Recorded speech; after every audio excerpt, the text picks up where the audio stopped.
While we're waiting for the 1 second, welcome to the March meeting of the North Fulton Amateur Radio League.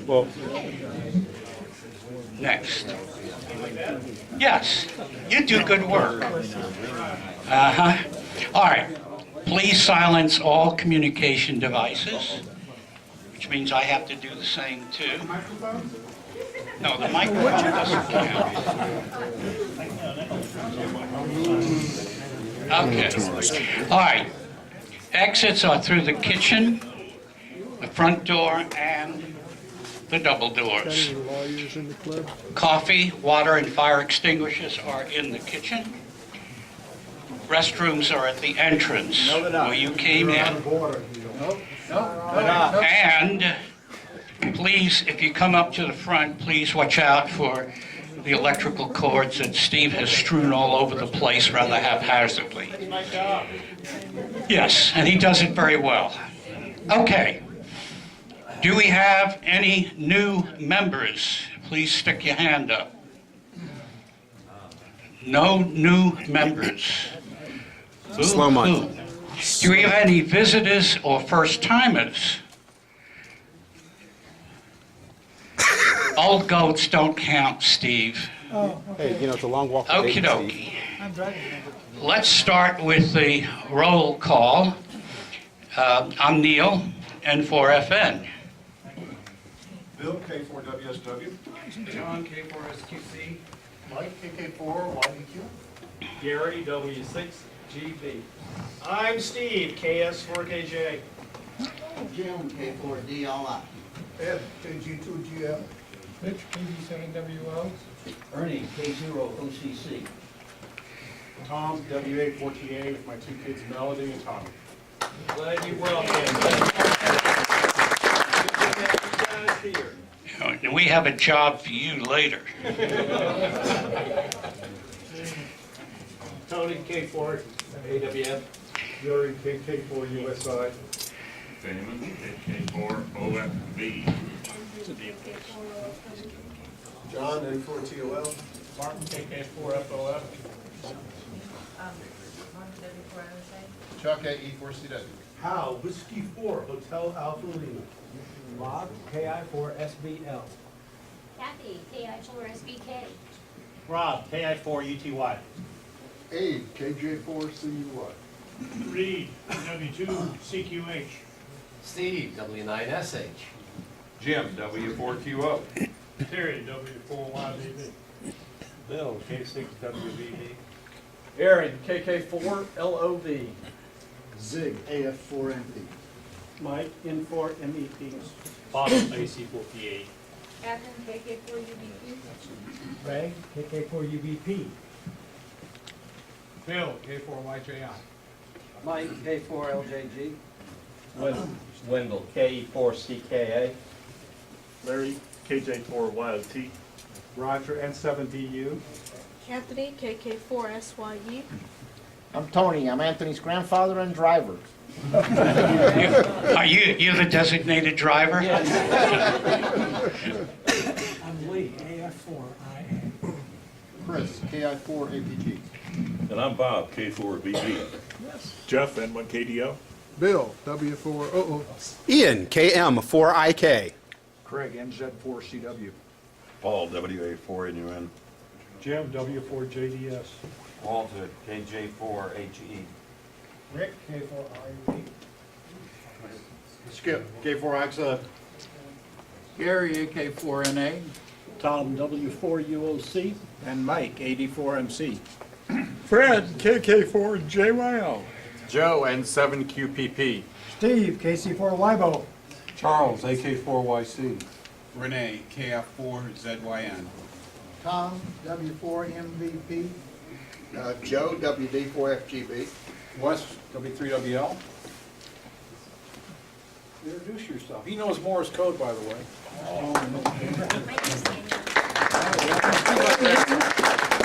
Now, everybody's got to stop by and see that young man before we move on, because he's trying to sell tickets to go to summer camp.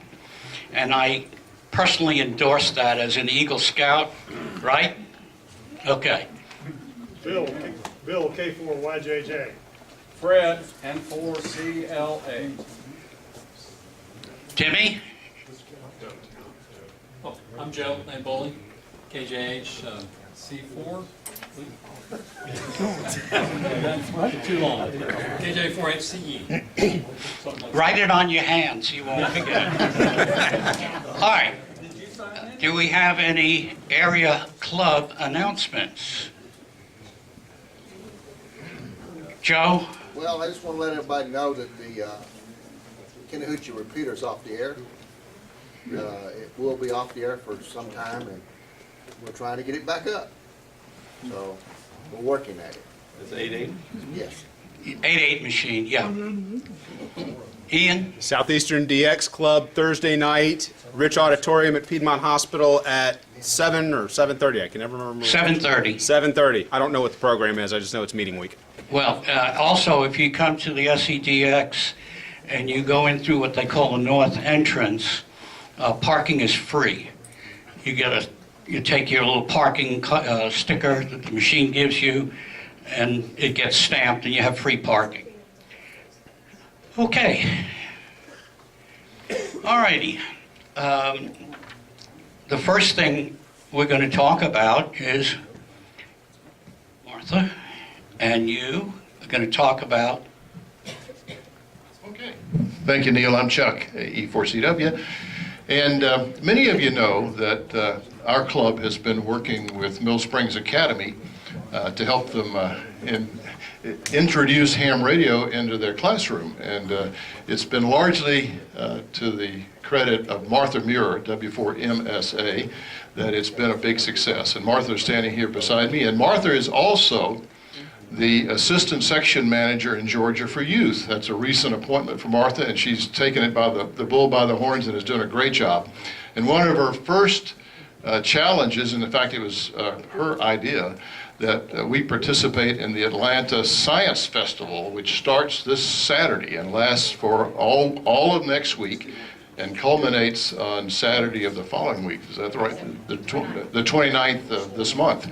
And on that day, and we invite you all to come, we, along with the Gwinnett Club, will have a booth there in Centennial Park where we'll be demonstrating ham radio and how wonderful it is and enticing kids and parents and all to get involved. But one of the really big things that Martha is doing there is soliciting teachers like herself to come to a teacher institute that Martha is sponsoring up at Mill Springs Academy. So she's going to invite teachers to come to that institute and learn what she has already learned and see if they're interested in using ham radio to teach science, technology, engineering, math in the classroom. So let me turn the mic over to Martha for a moment because she has a kind of an interesting story to tell you about what happened just recently up at MSA. Martha? Right, and this is in response to a question that Wes asked a little while ago. What impact did our eras have on our school this year? And this past Saturday we had our Parents Association dinner. And early on in the year they said, well, of course our theme this year has to be science. Following the eras, what else can we do but a science-themed thing? And they did that. They had a guy performing various acts of physics type stuff. They asked for the photos of various science things going on, a lot of eras photos going on, being shown in the background. And then at one point I got up and was going to talk to another teacher in the high school, a science teacher in the high school, to tell her about this science festival, make sure she was going to get involved in it. And she turned and thanked me and she said, thank you for bringing science to the forefront of our school. I mean, we're okay to be science teachers now. The kids enjoy doing science. So I thank you guys. None of this would be possible without you guys. And again, beginning with John giving me a call. Well, thank you, Martha, and the credit goes entirely to you. We help out, but you're the leader of the pack here. Admit it. As an indicator of that, she told us a story this afternoon. She said all the kids in the upper middle school are going down the hallway saying, "How do I get into ham radio? How do I get into ham radio?" Ooh, yeah. And the way they do that is they go to her special ACE class where we're engaged in ham radio. So it's all about teaching science, really, but they've learned that science and ham radio go together. So Martha, thank you very much for all you're doing. Thank you, Chuck. Thank you, Martha. Martha is really the spark plug, and she is extremely enthusiastic. Kind of reminds me, some of the old timers will remember Carol Perry up in the New York City school system, who was doing the same thing that Martha was doing. She had a lot of youngsters come into ham radio, and she's still active. Jim, Waco Oaks. Thank you, Neil. Just a short announcement tonight. Perhaps you've heard Morse code on the 4/7 repeater Monday, Wednesday, and Friday evening, starting at 7:08 and running for about an hour or so. And that's because we've had the CW Special Interest Group running. We had about 20 sign up originally. A lot of them are still studying. It's largely a self-study program. But last night we ran our first qualifying test, and we had 5 operators that passed the Morse code. We had Danny, KI4 KXO, we had KI4 IXR, Steve, and then we had these 3 people who were here, WA4TA, if you'd come up, Tom, and Mike, K4LJG, and Tom, W4MVP, if you would all come up here. And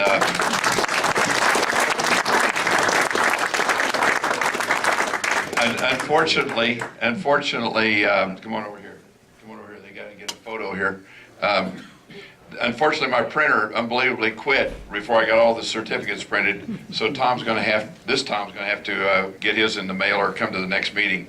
But here's one for Tom, WA4TA, for Mike, K4LJG, and for Tom. And they all passed the code, and some of them are on their way. 2 of them passed 7.5 words a minute.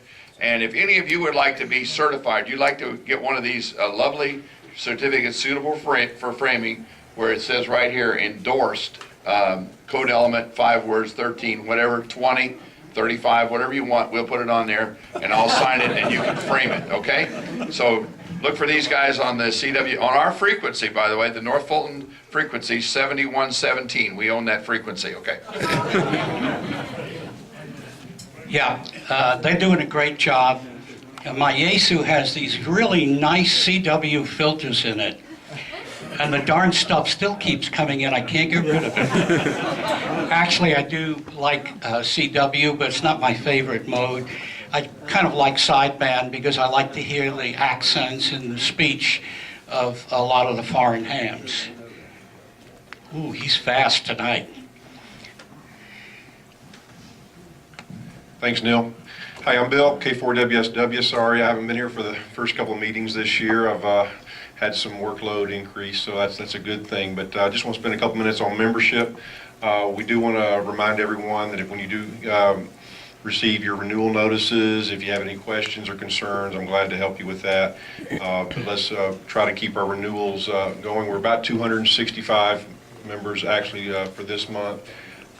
And we are going to have a ham cram coming up in April. We're up to about 11 registrations at this point. If you know of anyone, any friends or associates that are interested, registration will remain open through March the 30th. If you find some individuals that are interested, and it's after March 30th, that just have them call me, and we'll really see how serious they are if they do want to participate with that. Steve? Which license class? This is a technician ham cram, technician only.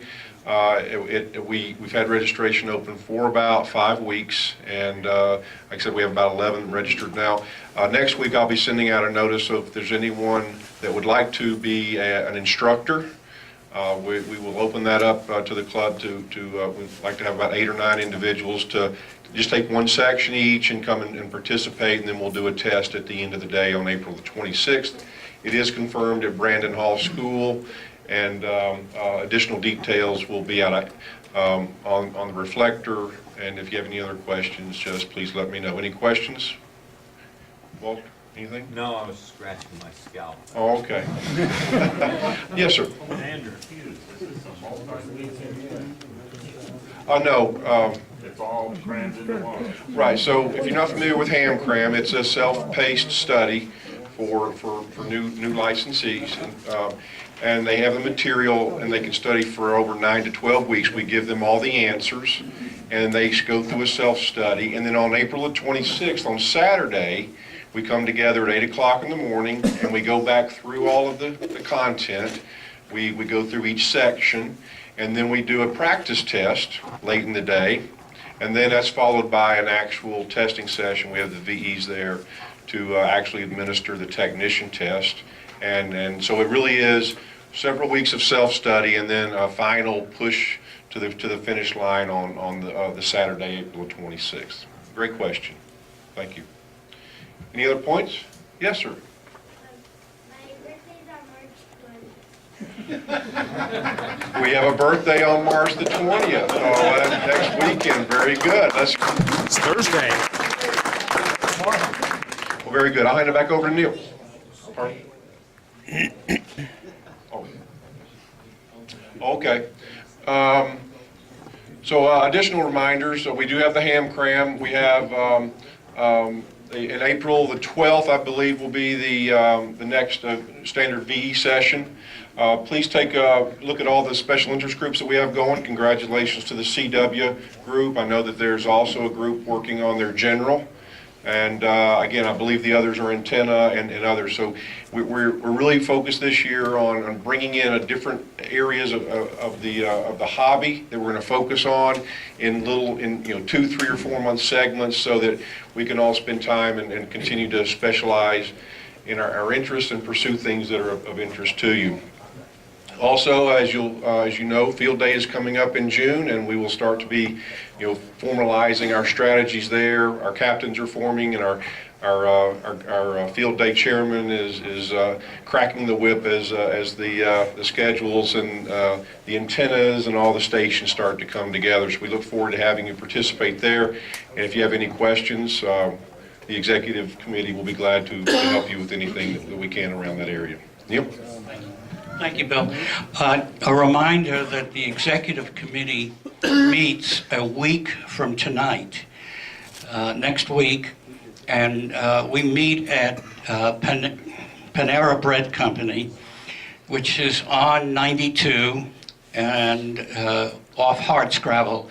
It's in the shopping center that has the Super Target, and any member is welcome to join and sit in on the executive committee meeting. That's going to be a week. Steve's on the ball today. Where is Mr. John? Okay, the Atlanta Science Festival, is there someone here who's more closely related that wants to give any update on that? Or I know we have the flyers and pamphlets in the back. And John, you want to give a little background, because I know you're running that show. Actually, I'm a participant, not a runner. It is on the 29th. Actually, it's a week-long event that starts this Saturday and goes through next Saturday. We're going to be involved on the next Saturday event down in Centennial Olympic Park. We'll have a 10x10 tent. CW, spell your name in code, some on-the-air contacts, playing with the satellites, things to try to show the general public amateur radio in a good light and see if we can get some people interested. We're also using that as an event to recruit teachers for Martha's Teacher Institute in May. Thank you, John. Who here has operated in the Georgia QSO party before? Okay. Who here is not familiar with it or has not operated before? Okay, great. This is an event, every state has its own contest or QSO party during the year, and they have them on different weekends. They're not all stacked up on the same one. I think we may share it with 1 or 2 other states, Arizona and New Mexico. And New Mexico. But what it is, on Saturday and Sunday, April 12th and 13th, the Georgia QSO party occurs, and it's Georgia stations participate, DX stations participate, and other stations throughout the country, and you try to score points. Our club usually enters as a club. We've been very successful. I think in the last 6 years, we've won it 5 times. The one year we didn't win it was because we took a bye to let somebody else win it. But that being said, we still always want to have fun in the contest, but we like to try and get a high score and win as well. But this is an opportunity for those of you who have not operated in a contest before or have not done a lot of HF operating to get your single out on the air, and people will really want to talk to you. You know, you've heard stations, DX stations on with a pile-up or, you know, where they're barraged with calls. You will get that to a certain extent. You know, you won't get as many as a Hong Kong station that comes on, but you'll be surprised when the people who are participating in the contest want to score Georgia and score your county. And a lot of the members of the club here will go out to different counties outside of Cobb and Fulton, which are very common counties, to create more buzz on the air. And we also have rover stations that some of our club members have been very successful with, where they'll get in their van or truck or car with the HF radio and span across several different counties, giving out those counties. And the objective is you get points for as you work different counties, and that increases your score.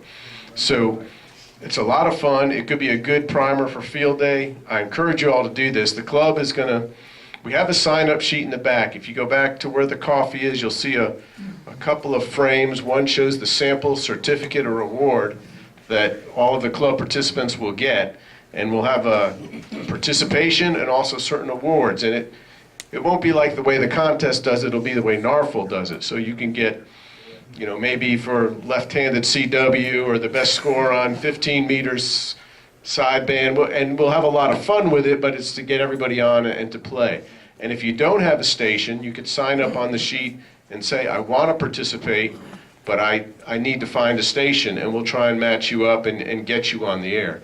It's really a lot of fun. The club takes a lot of pride in it, and it's a great time. I don't do a lot of contesting, but this is one every year I block off because it's just so much fun when you're the guy that everybody wants to talk to. And it's really cool. So I encourage you, if you sign up, it's just to give us an idea of who may be participating. We're not going to hold you to any of it, but it's just to give us a feel and we can communicate with you. So you'll be seeing more communication about what the awards are and ideas on the QSO party. It was in the newsletter, but we'll keep pushing it out. Any questions on Georgia QSO party? Yes, sir. Is there a source of data on the counties? You said, you know, they might sort of move around to other counties. Yes. Like counties in the most desirable. Well, if you go to the website, georgiaqsoparty.org, they'll have certain buttons you can hit, and it'll give you the 159 counties of Georgia, and you could look at past contest history also, and you could see how certain counties scored. They don't, sometimes not all 159 are activated in a year. We get pretty close sometimes they don't hit it. They miss it by 1 or 2 because there's some places that are off the beaten path. And that's what the Rovers try to do sometimes, because if they can get to the rare county, then they get a lot of calls and increases their score as well. So, yes, Jim. Norm asked me, the chairman of this, asked me to remind all Rovers or anyone operating away from their home station to send him an email. It's on, I believe there's an address on there. Send Norm an email to tell him what county or counties you plan to be in. So you could be at a friend's house, you could be at a park, or as we have a lot of people do, or you could be a rover and cover several counties. Most of the rovers know to do this. But they want to, then they start plotting who's and what, you know, how many counties are covered. So if you're thinking of going to a relative's house or something like that, and making a few contacts, very important, because there are stations all over the world looking for every county in Georgia. And Right. last year, I think the top guy got worked on 142 counties or something like that. And a lot of it isn't just for the contest. Some of these guys are what's called county hunters, and they're trying to collect counties for every county in the United States. So there are people that get into that as well. Another note here is the Dayton Ham Fention, 2 months away. And that's the big one. If you're not familiar with it, just Google it. It's the biggest ham fest in the United States, maybe the world. And it's something, if you can try to experience it, get out there check it out. Next slide, Mr. I imagine there'll be several groups going if you just catch it on the buzz or what have you.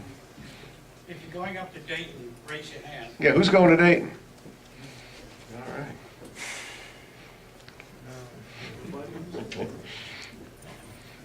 Okay, and this is just a little fun, a sample of the certificate. This is a first place SSB phone. You could do CW, digital, mixed, or certain bands. We'll just have a little fun with that. Maybe we'll come up with some crazy categories, but get on there and operate. You'll have a great time, I can assure you that. Thank you. Actually, those of you here who have been to my home know that I'm a big collector of things like this. 54 years in this crazy hobby, I've got a bunch. Some that I don't even have. But the one that I'm proudest of is one that Jim gave me, I think it was 2 years ago. I didn't have a lot of time, and I worked all of the stations like G, E, etc. to spell out Georgia, and I sent my login. So Quaker Oats sends me a certificate that I had won senior division low score. I did frame it, and it's up on the wall. Okay. Dr. K. Okay. We continue to work on Field Day. I'm going to pass around a National Contest Journal, which interestingly enough had an article in it on what we're planning to do with our antennas. As you know, we plan to run 3A this year. That's basically 3 transmitters, one on CW, one on phone, and one kind of wherever the most points are. Call it a rover, call it the swing station, whatever you want. The swing station and the phone station are going to be hooked to the same antennas through a series of diplexers and bandpass filters so that we can have 2 people on the same beam basically using the same beam. So I'll pass that around if you want to see a preliminary view of what it looks like. Things are pretty well lined up. 6 meters, we will have a rig. We'll have an FT2000 to use and a 4 or 5 element 6 meter beam. We are looking for a 6 meter band captain, so if any of you are interested in 6 meters and have a burning passion, that's a free transmitter, but it gets us the point. Very quickly, while I have the mic, some of you may have noticed this up here. People have wanted to build things. This is the NFARL version of an Arrow antenna. It's about $35 worth of parts for 2 meters and 435. Can also be used for fox hunting if you want. If we ever actually do that, you could use this to try and find that 2 meter fox. The initial batch was for 10 antennas. 7 of them have been spoken for, so we have 3 open slots if you'd like to build something. And I believe that's all I have. Thank you, John. Aries. Can you hear me from Tom? the back of the room? We don't charge extra if you come up here. Now you gotta talk for an hour. I can talk for an hour. Well, good evening. The next Aries meeting is, and it always is, the second Tuesday of the month, which I believe will be April the 8th. We meet at the Brandon Hall School off Brandon Hall Drive. Our normal attendance is around 20 people. The program for the last couple weeks has been looking at ways of communicating when the cell phones are down, the telephone lines are down, but using HF radio to send into the internet or by radio-only relay, a digital mode. We'd encourage you to come and join us. Our Aries group has gotten good recognition over the past several years, mostly due to the efforts of Mike Cohen and our group for the SET. I think we were, 3rd or 4th in Georgia last year, and in the upper 10%. So if you're interested in emergency communications and sort of the technical side, we'd encourage you to join us. Any questions? have it on the slide. Oh, I do? Okay. Usually Jim Payne does this. We meet we have a net every Sunday night on the 14706 machine, and usually there's 20 or 15 to 20 people that check in. You do not have to be a member of Aries to check in, but sometimes it'll whet your appetite for our group. If you want additional information, go to NFARES.org, and it'll give you any background information that you need. Is that it? Thank you, Tom. Terry?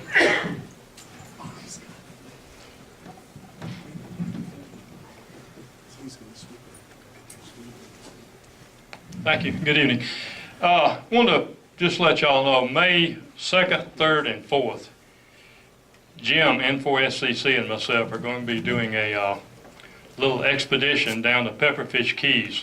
It's south of Dead Man's Bay. We're going to activate 3 new islands for the U.S. Islands Awards Program. Now, this is not IOTA, this is U.S. Islands Awards Program. What we need from this group, if you can help us at all, to activate an island, we need 25 contacts, 2 being 2 countries, and the other 23 can be anywhere in the United States. It's going to be a busy weekend, Friday, Saturday, and Sunday. It's advertised in QST next month. U.S. Islands is running an ad on it, and of course we've got one on QRZ.com. Is everybody familiar with the U.S. Islands Awards Program? No. That may take a while. There is who is familiar with it, seriously? A little bit. It's not IOTA, and IOTA is international, but U.S. Island recognizes any small island. It's got to be, I think, 100 square feet. And it can be in the middle of a river, a lake, anywhere in the ocean, Pacific, Atlantic, it doesn't matter. But to activate it and have a number assigned to it, you have to actually go on the island and have 25 contacts. So we're trying to actually set up 3 islands, Friday, Saturday, and Sunday. And it's going to be May 2nd, 3rd, and 4th. And it's going to be a busy weekend for Jim and I, but anybody can participate. There are awards you can get. I don't know how many members they've got. I've been familiar with it now about 4 years. But if you collect islands or collect certificates or cards, it'd be a great weekend to spend with us. Hopefully, if you contact all 3, make contact on all 3 islands, we'll send a certificate, and of course each island gets a QSL card. And where are Any questions? And where are these keys? Pepperfish Keys are actually in Dixie County, Florida, which is about 90 miles south of Tallahassee in the Gulf Coast area. I'm sorry, go ahead. Will you be using your own call signs or? We'll be using my call. Your call? Yeah, no special call. Look on the spots then. Right. We're going to run Yazoo FT 450, and it's going to be our main station, and we're going to be running probably dipoles and verticals. Will we do any Terry, flats fishing? does the island still have to be visible on high tide? It's not Scarborough Reef. That only applies to Scarborough Reef. Tom, you had a question about fishing? Yeah, will there be any flats fishing at the same time? Well, they could possibly be if it gets quiet. Had another question. Terry, what modes? It's going to be sideband. Okay. Sideband on. What frequency are you gonna hang out? I think we're also on 40 meters. It's going to be 7.6, 7175, something like that starting. And Jim's going to send out emails when we finally decide on where we're going to start on. I think we're going to start 40 meters, go to 20, and then go to 10 is our plans right now. And all the frequencies are posted on the website and in QST and the U.S. Islands Awards Program. If anybody's not familiar with it, they need to go on their website, usislands.org, and look at their program. It's really interesting. And it may be something this club wants to get involved in because you could really go to Lake Lanier, work some of those islands. Some of the rivers around here have small islands on them. And if this works out real well, we may get a group to come down and work from our place. Suppose they don't have a name. They have to be named. They have to be on the U.S. map. What they referred to, when I first started inquiring about it, they said, if we can go on Google Maps and bring it up and it has a name, you're good to go. But they have to be approved prior to making the arrangements to work the islands.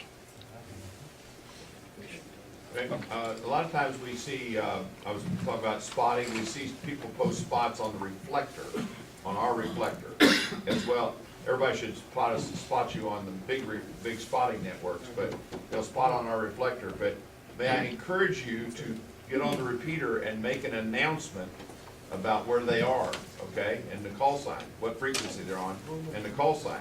Because a lot of us are around, we got monitors on, we got scanners on, but we're not sitting at a computer terminal.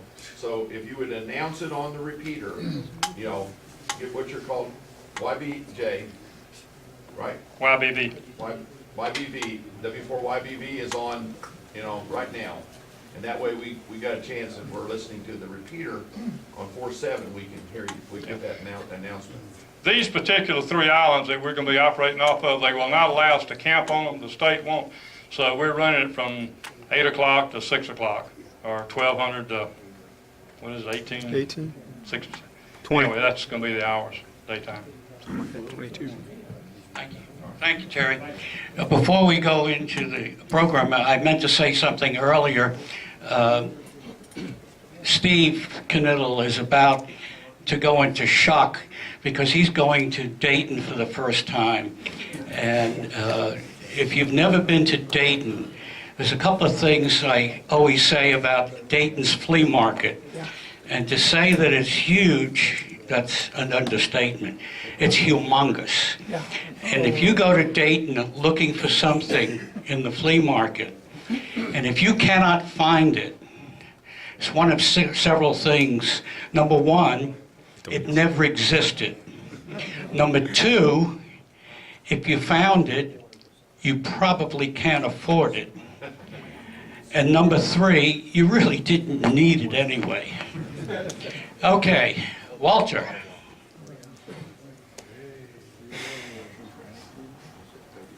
Thank you, Neil.